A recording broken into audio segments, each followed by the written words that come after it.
Today we're gonna be covering a handful of secrets I missed on my first playthrough of Chapter 3. Also, just as a little warning, this video will contain spoilers for Chapter 3. So, let's begin.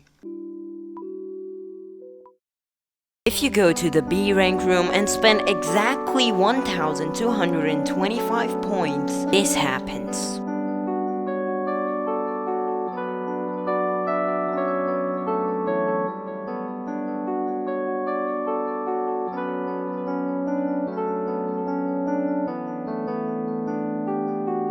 This room is really strange.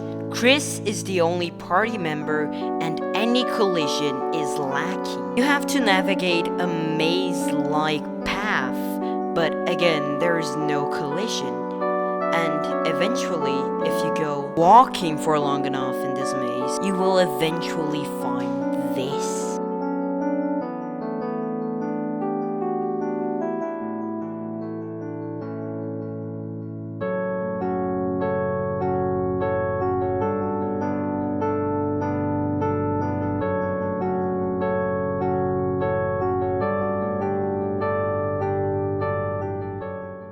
Pretty weird, right? Also, in case you haven't realized, 1,225 is equal to 1225, which is Christmas.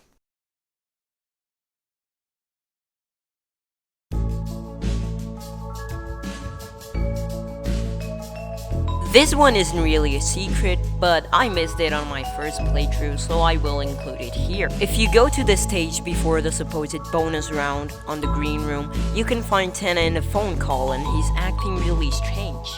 Watch.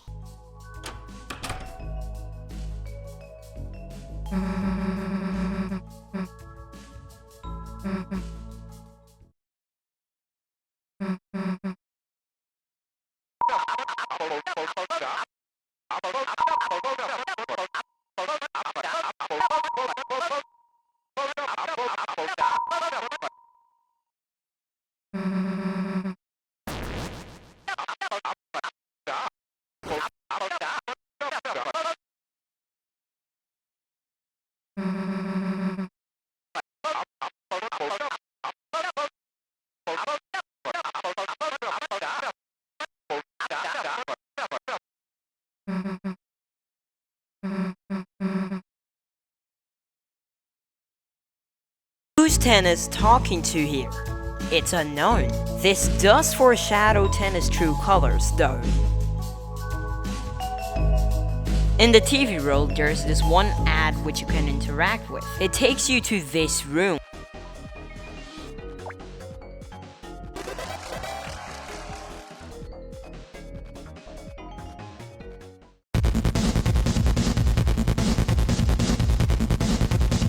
If you manage to get S rank on board 1, you can enter this S rank room. Keep that in mind. If you can't get S rank on board 1, you can just buy it off this Pippins here. Enter the S rank room we mentioned earlier. Talk to this fella. He will get out of the way. So enter the door. Go left, try to turn on the game console, and go right again. Pick the odd controller up and turn on the console. You'll find yourself in this happy desert area without any objective, nor Tenna, nor shop, and everything is just so good and great. There are even animals and creatures that walk around and make this world feel more lively. Wait, stairs? That's new.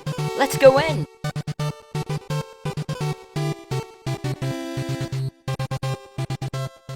Oh, I know where this is going. Yep. Commit genocide on all the fellas walking around and break this cacti to enter a new area. Do some more killing and get max LV. Now break some 3s to go out of bounds. Repeat this for a while until you find a chest. Open it up at the ice key and forget about this game for a little while. Get S rank on board 2 as well and enter the room. Since you already have the odd controller, you can just skip straight to turning on the game console. Find the sword and this will be very similar to board 1. You just want to do genocide. In this area the max LV you can get is just 2, so go up this waterfall here to go to a new area. Jump on the raft and just keep going up and left up, and left until you find a new sign of a new area. Park your raft and unlock the door. Kill until you're able to go through this new path here with the tree. You'll find a weird white cloak which cannot be damaged in any way. Leave the room for it to start following you and solve puzzles with a familiar spell. Once you find this maze, do not go into the areas where the white cloak does not follow you. That is it for round 2. See you later. The final act is very similar to the second act, but it's more sad. You see, once you get the sword, you're forced to kill Rousey and Susie that have been following you since the beginning of this act, something which is different from the other acts. This will give you LV3, which will allow you to break these objects here that are blocking your way. This will take you to an oddly familiar room with a manhole in its end. Go through. Kill your way through these innocent beasts until you find Tenet talking to himself. Kill him and open the shelter. Now deal with this boss fight, more annoying than any other one because it is fully RNG dependent. Get the Shadow Mantle, which is an essential armor when beating the Roaring Knight, which is beatable by the way. Oh yeah, that reminds me. If you're actually able to beat the knight by dealing enough damage to it, you can get the Black Shard and this chapter's Shadow Crystal. The Black Shard is a weapon that deals extreme amount of damage. There's this room with the water cooler on it.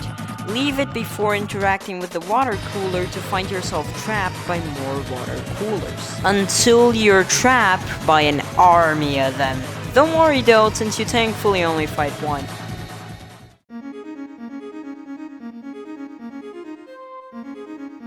This one will sound really fake, so hear me out. If you AFK on the rules card fight for around 30 seconds, you can also select the annoying dog, and this happens.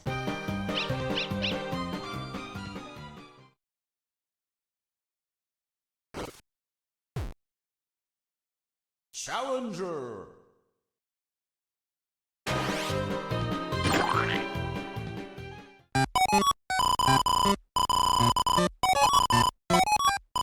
This is the last secret we're gonna be covering for today. To get Chapter 3's egg, take a Lancer controller, go to the room with a puzzle to be solved, and go ahead and solve that puzzle.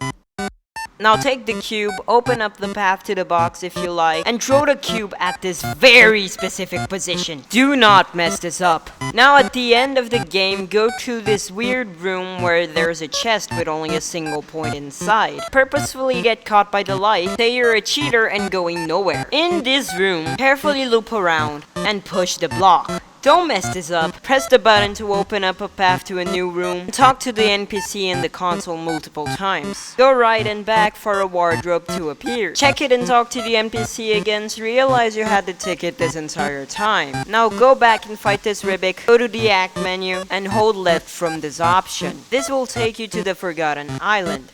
Whatever you do, don't go right here. You can check out the lore if you want, but once you're done, go up. Interact behind the tree to find the man and answer its questions with the exact following answers. No, I won't forget you. Twice. Yes, I believe in you. Yes, I understand what you're saying. Yes, I'd like to meet again. Basically, from now on, all yes but the 6th. Upon doing that, you'll receive the egg.